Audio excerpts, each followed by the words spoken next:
নমস্কাৰ আজি ভিডিঅ' মাজলৈ পুনৰবাৰ সকলোকে স্বাগতম জনাইছোঁ উৎকট গৰমৰ প্ৰতি লক্ষ্য ৰাখি মাজুলী জিলা প্ৰশাসনেও নিৰ্দেশনা প্ৰকাশ কৰিছে ইতিমধ্যে নিৰ্দেশনা কিনো উল্লেখ কৰিছে তাকে অলপ আপোনালোকক জনাবলৈ বিচাৰিছোঁ এখন চাওক মই আপোনালোকক গোটেই অৰ্ডাৰখন দেখাবলৈ বিচাৰিছোঁ এখন অৰ্ডাৰ মতে অহা 11 জুনৰ পৰা এফালে LP UP আৰু HSSS সিনিয়ৰ সেকেন্ডাৰী সকলো বিদ্যালয়কে 7:30 পৰা স্কুল আৰম্ভ কৰিবলৈ নিৰ্দেশনা দিছে LP স্কুলৰ বাবে 11:30 বজালৈকে আৰু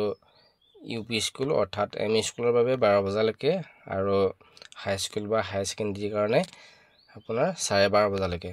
আৰু এইখিনিতে এটা কথা উল্লেখ কৰিছে যে ইয়াত কিছুমান প্ৰটোকল বান্ধি দিছে এক নম্বৰ দিছে মৰ্নিং এছেম্বলি আপোনালোকৰ গছৰ তলত বা ছাহ এৰিয়াত কৰিবলৈ দিয়া হৈছে ড্ৰেছ কোডৰ ক্ষেত্ৰত ইয়াত লাইট ড্ৰেছ পিন্ধিবলৈ কোৱা হৈছে আৰু কমফৰ্ট ড্ৰেছ চেণ্ডেল ব্যৱহাৰ কৰিবলৈ দিছে জোতাৰ সলনি আৰু ক্লাছৰুম আৰু সিটিং এৰেঞ্জমেণ্টৰ ক্ষেত্ৰত 3 জনতকৈ অধিক বা হাবলৈ দিয়া হোৱা নাই আৰু ড্ৰিংকিং ৱাটাৰ ক্ষেত্ৰত কৈছে যে ড্ৰিংকিং ৱাটাৰ প্ৰতিটো শ্ৰেণী কোঠাৰ সন্মুখত ড্ৰিংকিং ৱাটাৰ ৰাখিবলৈ কোৱা হৈছে আৰু তেওঁলোকক এনকাৰেজ কৰিবলৈ জনোৱা হৈছে পানী খোৱাৰ ক্ষেত্ৰত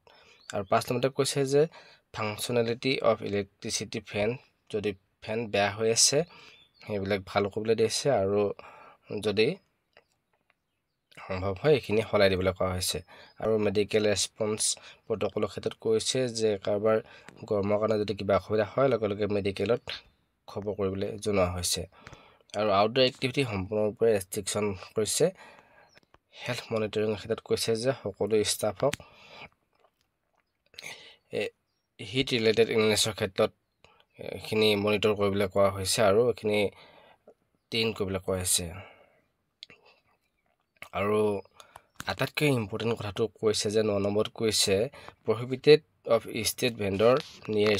স্কুলৰ সন্মুখত যিবিলাক আইচক্ৰীম বেপাৰী ফুচকা বেপাৰী এনে ধৰণৰ বেপাৰীবিলাক সম্পূৰ্ণ স্কুলৰ কেম্পাছৰ ওচৰত আহিবলৈ দিয়া নাই আৰু সেইবিলাক সম্পূৰ্ণৰূপে বন্ধ কৰিবলৈ দিয়া হৈছে এনেধৰণেই মাজুলী জিলা প্ৰশাসনে দি দিছে আজি 10 তাৰিখত এইখিনি অৰ্ডাৰ মুকলি কৰি দিছে আজি ভিডিঅ'টো ইমানকৈ জনাব বিচাৰিলোঁ যদি ভিডিঅ'টো ভাল লাগিছে তেনেহ'লে লাইক কৰিব কমেন্ট কৰিব আমাৰ ভিডিঅ'টো যদি চাই ভাল লাগে আৰু এনে ধৰণৰ ভিডিঅ' যদি পাই থাকিব বিচাৰে তেনেহ'লে আমাৰ চেনেলটো সাবস্ক্ৰাইব কৰি ল'ব ধন্যবাদ